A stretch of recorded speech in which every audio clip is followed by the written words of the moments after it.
And it's interesting in sport because that sort of the coaching default is, you know, a coach equals a male has been around, even if you look at the percentage of women who are at sort of high performance levels. But we're starting to see some real shift in that now. And even, you know, you see football managers on TV and like Klopp, and they're much more in that nurturing, caring world. And I know, Jenny, you obviously you're in this world of, you know, you're in the world of football, but in the world of sport. And you've recently written a book around the myth of sport coaching, myths in sport coaching.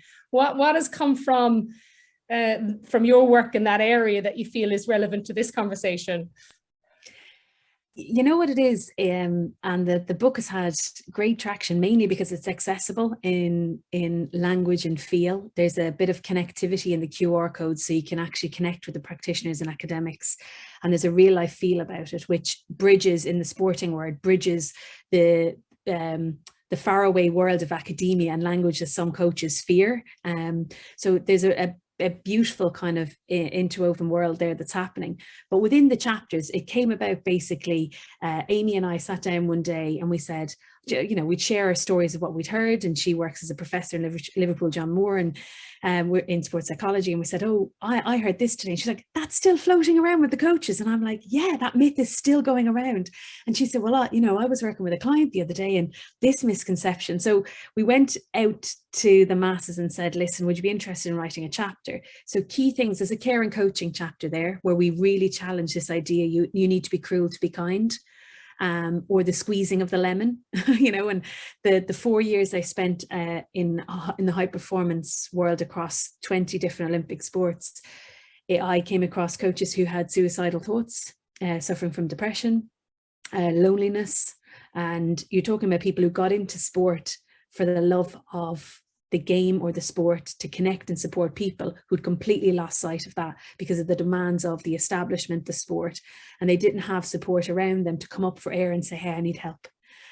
So we wanted to really look at Colm Cronin's work there and boost that care and coaching, the care being the nurture that we've spoke about already, and that love, but also that there can be a challenge, like Adam has said, and you've referred to kind of Kim Scott's work around radical candor, that you can have that, but it has to be underpinned by care. You know, we asked the players at Westham at the start of the season, how do you like to be coached? And they would turn around and go, like, I really don't really mind. I haven't thought about it. I've not been asked this before, but if I know you care about me, then we can stretch it on the pitch, you know, we can really go there.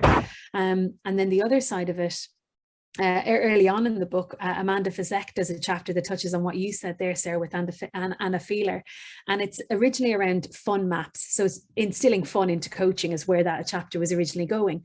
But there's a brilliant part there where the fad word of men are coached in a certain way and women need to be handled in a certain way.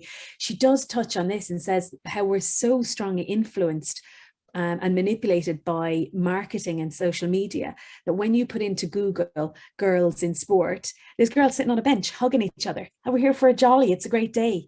And, you know, be careful of those because they stick together and they need to be treated a certain way.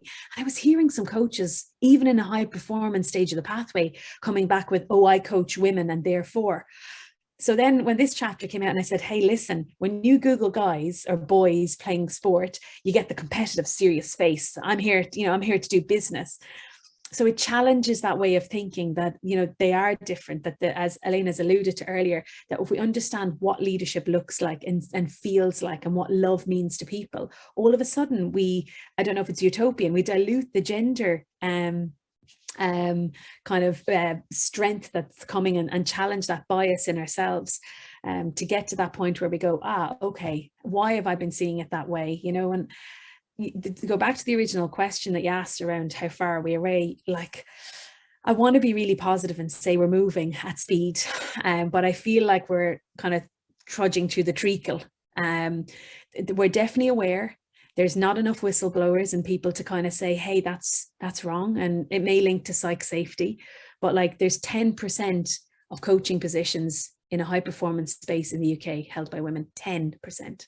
Now, Swim England released a Commonwealth Game coaching staff yesterday, and 11 out of the 26 are female. And I'm not saying that we should start waving flags and saying there should be an equal split, But when I looked at International Women's Day, and I dread the social media that I have to go through, where I know that people don't, on any other day of the year, don't support the women in their company, don't support anybody, are now going, yay for women, and putting them on a stage. But on Wednesday, when International Women's Day is over, we take them down again. Get back to work, squeeze the lemon. How many hours? You missed an hour yesterday because you were doing a photo shoot. Okay, back in there, top it up there by 14 hours. So it's just that awareness. Like in the Insight report, 18% of organizations actually lead with empathic, loving, and people-driven mindset. Like 18% of something that if they just asked how to do it, we could have all of this improvements, the motivation, the longevity in a job, the passion coming back into their work. So yeah, I think there's a bit around Pippa Grange's work. You see, I'm on a soapbox, but I'm going to stop in 10 seconds. But the flip side of it is Pippa Grange's work around fearing less. So what is the fear that's inside the people that are driving this? We call them systems because we're afraid to identify them as people. And actually there's people in the system who are driving it for one reason or another. And there's a fear in there that we need to produce more, as Elena was saying, like the endless amount of pressures that companies were put on during COVID, instead of pausing and saying, right, how can we get through this together? How can we care about the people and get to the other end of it? But yeah, that sense of belonging, that connectivity, the relationship, so important, so important.